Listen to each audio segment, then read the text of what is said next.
Hello students, welcome to greenfield study চ্যানেলের পক্ষ থেকে আপনাদেরকে জানাই আন্তরিক শুভেচ্ছা ভালোবাসা। তো আজকে আমি তোমাদের সাথে শেয়ার করব পশ্চিমবঙ্গ মধ্যশিক্ষা পর্ষদের দশম শ্রেণীর রায় ও মার্টিন প্রশ্নবিচিত্রা সলভের তো ফার্স্ট সামেটিভ এভলিউশনের ইংরেজির আজকে 10 দাগের কোশ্চেনটি আলোচনা করব। কৃষ্ণনাথ কলেজ স্কুল, তো পেজ নাম্বার হলো 49। তো বন্ধুরা, যারা এই চ্যানেলে নতুন আছো তো অবশ্যই চ্যানেলটিকে সাবস্ক্রাইব করো, কারণ এইরকম ভিডিও পেতে গেলে অবশ্যই চ্যানেলটিকে সাবস্ক্রাইব করে রাখো এবং বন্ধুদের মধ্যে শেয়ার করো। তো তাহলে আমরা শুরু করব সেকশন এ, রিডিং কম্প্রিহেনশন সিনের যে কোশ্চেন আনসারগুলি আলোচনা করব। তো এখানে যে সিনটি দেওয়া হয়েছে, তো ফাদার সেলফ দেওয়া হয়েছে আর কে নারায়ণের লেখা। তো আমরা এর কোশ্চেন আনসারগুলি আলোচনা করব। তো প্রথমেই এ দাগের write the correct alternative to complete the following sentence. তো Swami was bothered by, Swami বিরক্ত হয়েছিল হিজ ইনার ভয়েস। তো রাইট দ্য অ্যান্সার হবে 1 নম্বর কোশ্চেনটি। When Swami thought more of Samuel he felt more. Swami যখন আরো চিন্তা করলেন আর কি স্যামুয়েল সম্পর্কে, তিনি আরো কি অনুভব করেছিলেন? স্যাডেনেড, দুঃখিত হয়েছিলেন আর কি। এরপরে দেখো বি দাগের complete the following sentence with information from the text. তো টেক্সট থেকে আমরা ইনফরমেশনগুলি নিয়ে পূরণ করব। The reason why Swami paused on the roadside was. তো রাস্তার ধারে স্বামীর বিরতির কারণটা কি ছিল? To make up his mind about Samuel.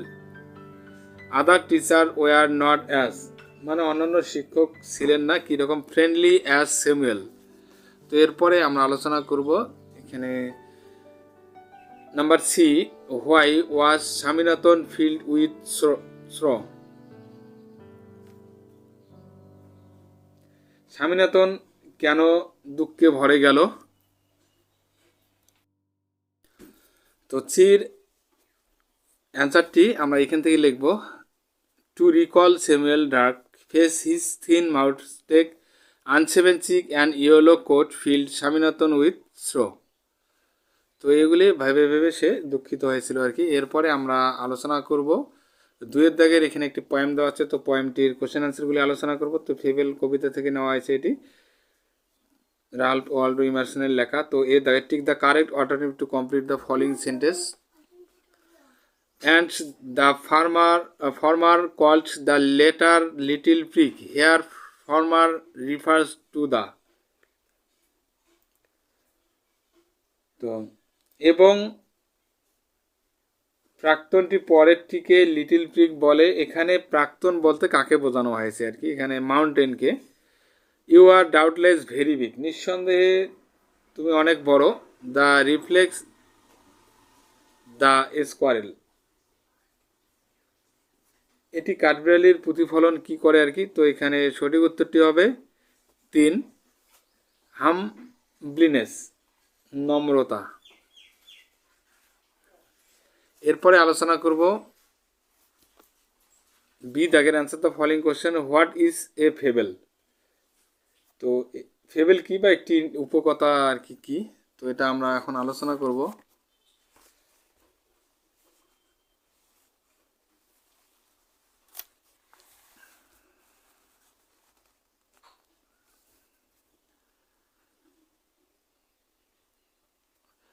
তো a fable is a short story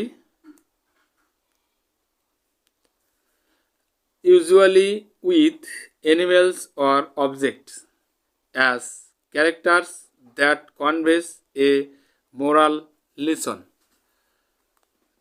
তো এরপরে দেখো number 2, why does Ban refer to all sorts of things in his speech.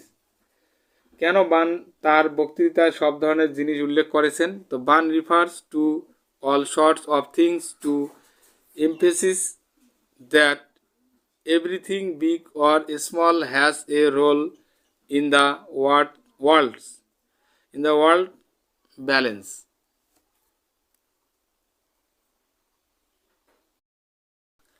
এরপরে আলোচনা করব রিডিং কম্প্রিহেনশন আনসিন। তো আনসিনটি আমরা বাংলা মানে সহ আলোচনা করব, তারপরে কোশ্চেন আনসারগুলি। The morning after my teacher had come. আমার শিক্ষক আসার পর সকালে, she let me into her room and gave me a doll. তিনি আমাকে তার ঘরে নিয়ে গেলেন এবং আমাকে একটি পুতুল দিলেন। When I, Helen, played with it a little while. যখন আমি বলতে এখানে হেলেনকে বোঝায়, যখন আমি এটি নিয়ে কিছুক্ষণ খেললাম, miss Sullivan slowly split into my hand the word DOLL, doll. তো মিস সুলেভান ধীরে ধীরে আমার হাতে DOLL শব্দটি বানান করলেন। I was at once interested in her finger play and tried to imitate it. আমি তখনই তার আঙ্গুলের খেলায় আগ্রহী হয়েছিলাম এবং এটি অনুকরণ করার চেষ্টা করেছি। When I succeeded in making the word correctly, যখন আমি সঠিকভাবে শব্দটি তৈরি করতে সফল হলাম, I was flushed with childish pleasures and pride. তখন আমি শিশুসুলভ আনন্দ এবং গর্বে ভেসে উঠলাম। Running down stairs to my mother. তো নিচে দৌড়ে মায়ের কাছে গিয়ে I held up my hand and made the letters for doll. আমি আমার হাত ধরে পুতুলের জন্য চিঠিগুলি তৈরি করলাম। I did not know that I was spelling a word or even that word excited. আমি জানতাম না যে আমি একটি শব্দের বানান করছি বা এমনকি সেই শব্দের অস্তিত্ব ছিল। I was simply making my fingers two go in monkey like imitation. আমি কেবল অনুকরণের মতো বানরের মধ্যে যাওয়ার জন্য আমার আঙ্গুলগুলি তৈরি করেছিলাম। ইন দ্য ডেজ ফলোয়েড, মানে দিনের পর, I learned to spell in this uncomprehending way a great many words. তো আমি এই অবোধগম্য উপায়ে অনেকগুলি শব্দ বানান শিখেছি। Among them are pin, hat, cap, and a few verbs like speed, stand, walk. তার মধ্যে যেমন পিন, হ্যাট, ক্যাপ এবং ফিউ ভার্বস এবং কয়েকটি ক্রিয়াপদ যেমন স্পিড মানে থুতু, স্ট্যান্ড মানে দাঁড়ানো, ওয়াক মানে হাঁটা। But my teacher had been with me several weeks before I understood that everything had a name. কিন্তু আমার শিক্ষক আমার সাথে ছিলেন কয়েক সপ্তাহ আগে আমি বুঝতে পারি যে সব কিছুর একটি নাম আছে।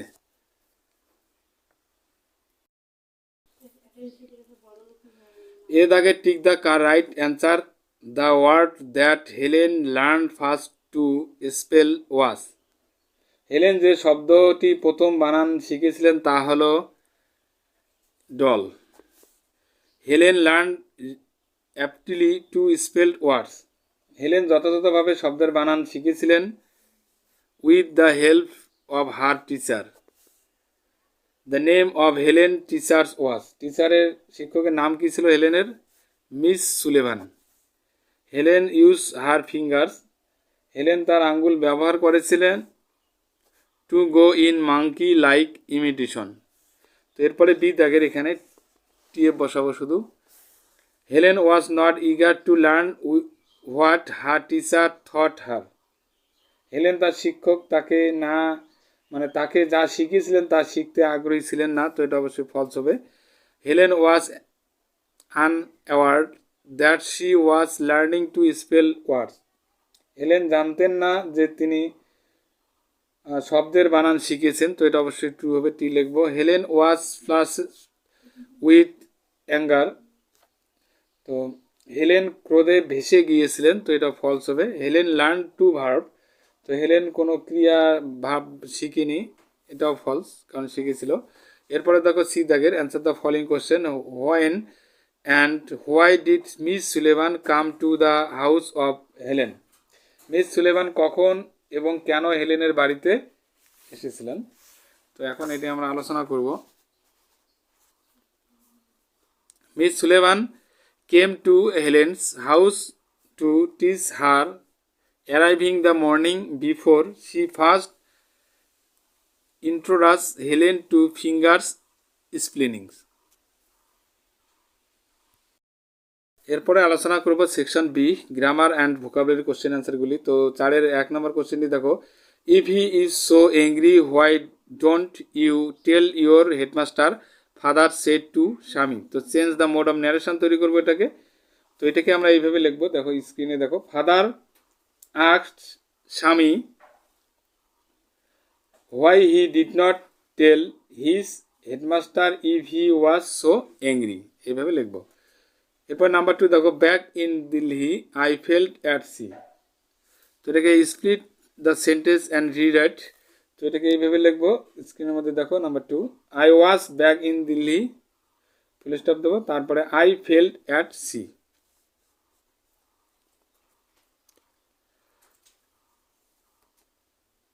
Rashi blamed her friend for the trouble. Rewrite using the noun from blamed, তো এখানে অ্যান্সারটি দেখে নাও। Rashi put the blame on her friend for the travel. এরপরে 4-এর দাগের কোশ্চেনটি আলোচনা করবো, দেখো, the boy wrote the answer was incorrect, তো join the sentence using adverbial phrase তৈরি করবো, তো এটাকে এইভাবে লিখবো, স্ক্রিনের মধ্যে দেখো, the boy wrote the answer comma but it was incorrect. তো এরপরে 5-এর দাগের by this time tomorrow they, এখানে fill in the blanks using proper form of given verbs, তো এখানে লিপ আছে, তো উইল হ্যাভ লিফট লিখবো, LEFT।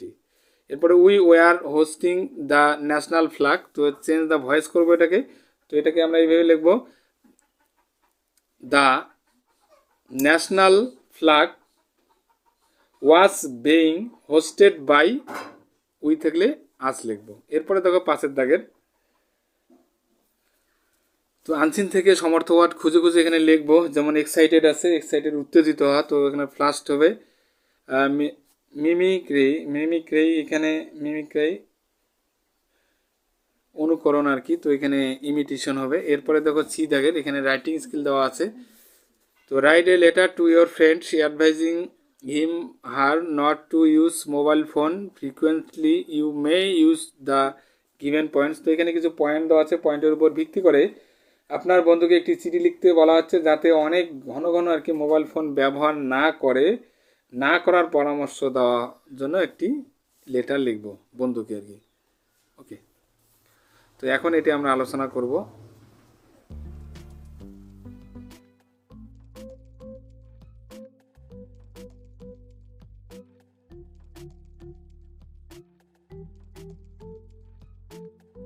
এইরকম আরো ইন্টারেস্টিং ভিডিও পেতে ফলো দিয়ে রাখুন আমাদের পেজ এবং চ্যানেলটিকে। দেখা হচ্ছে পরের ভিডিওতে।